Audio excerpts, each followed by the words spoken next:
6 minutes now in front of 9 on a Saturday morning. Thanks for watching, tuning us in. And of course now, White Birch Books. Laura Cummins, the owner, good morning. Good morning. And wow, talk about wonderful reading weather. Oh, I'm afraid that January has almost been perfect for reading.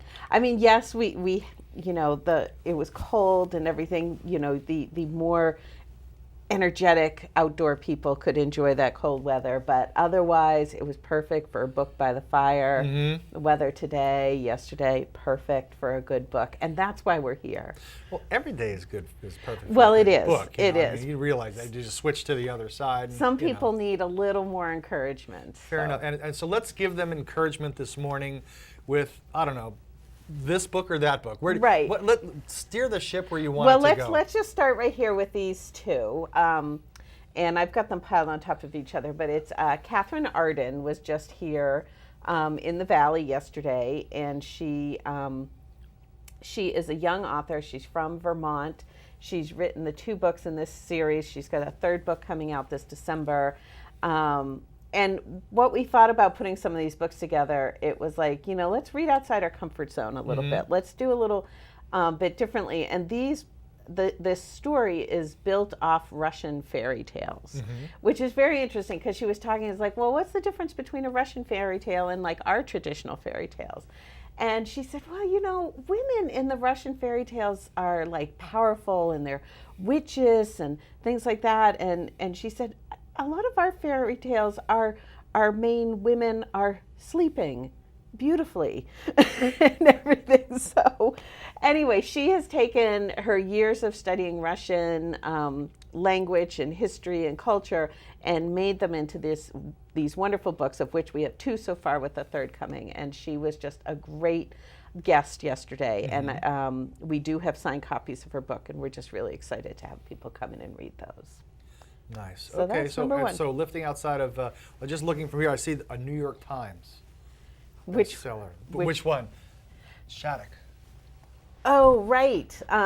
This one here. Is that the right one? Sure, yes. The Women in the Castle. The Women in the Jessica Castle. Shattuck. Actually, this is even more than a New York Times bestseller. This is a New England Book Award winner, and that is picked by New England Booksellers. So, of course, it means that it's got a little more cachet to it. But this is a wonderful World War II story. 3 women who are now widows live in this same kind of rundown castle after the war, and it's kind of after World War II, I should say.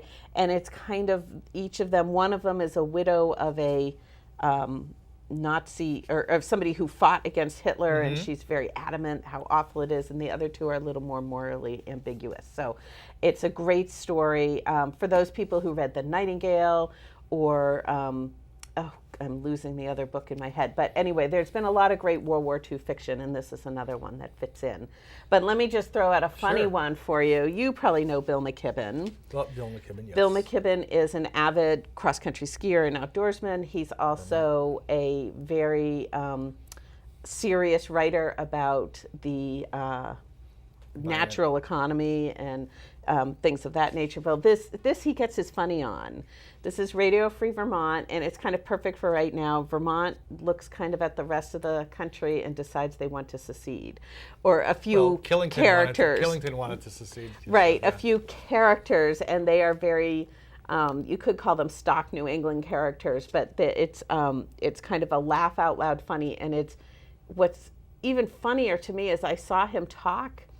And he's a nice man and everything, but I was like, I came away and I said, okay, I can't imagine him being funny because he was just a little bit boring in person, a little bit. And anyway, this book is hilarious though. So he saved it all for here. He's got it on the page, if not in person. And we have some cat lovers watching, I suspect. Oh, really? I suspect. Because I'm a cat lover. How about, so we have a couple of cat books here. We do have a couple of fun cat books. So there's, these are little adventure cats, Bolt and Keel. This is a little story of their and the thing on the back says the Meowtons are calling. So they're hiking cats. And then this is the really important stuff my cat has taught me. And so we do have some dog books here too, but Sort of, yes. Yeah. but the No, really, how do you feel about dogs? I'm just not going to read into that. But the cats rule. I'm still debating whether or not one day to get a bookstore cat. We're still working on it. The only thing I can't stand to leave it there overnight every night. But yes, let's talk about that. Let's poster. talk about the giant poster. Look at me. This is Lisa Gardner. Lisa Gardner is our own local, I'm trying to get the light not be on it. But anyway, she is our own local New York Times bestseller. She lives up in Jackson. She amazingly writes a New York Times bestselling book every year. I'm expecting this year will be no different.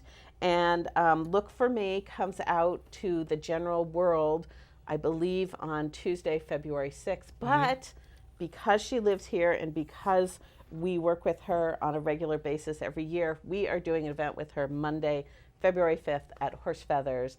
It's going to be 7 o'clock at night. It's going to be up in the hole upstairs. It's going to be Lisa Gardner land. She'll talk. We'll have all her books. Traditionally, it has been a great, fun night. She always talks about what she's written and why she's written. I know there's a few interesting local connections in here. One of the dogs in the book is Kiko, who used to was Virginia Moore. Virginia Moore is the director of the Conway Area Humane Society, and that was her dog, who since passed away. So he is immortalized now in this book. So it's fun to read her books because you see some local characters like Dee Dee Warren, who is she lives up in Jackson in real life. She's not a detective, the real one. And anyway, you see names drop through there. So it's really fun as a local to read it, but she also incorporates kind of a social piece in her writing, which is also really fun. So we love this event. Well, thank you very much for stopping by. Yes. And what are your hours today at White Birch? We are open every day, 9:30 to 6, and on Sunday it's 10 to 5, and so we'll be open all through this weekend and Monday as well. And so we're there, and then if we're not there, you can get us at whitebirchbooks.com. You can email us, you can order books that way, or you can, we love for people to check out our Facebook page. On there we publish a lot of book reviews, we have videos, we have a lot of fun stuff there, and that's a great way we keep in touch with people. Well, you could find these, but you could look for all these books at White Birch. That's right, and we'll have more recommendations and everything for everybody who needs a good book today. Okay. Well, and you need a good book today. Yes. We'll be back after this.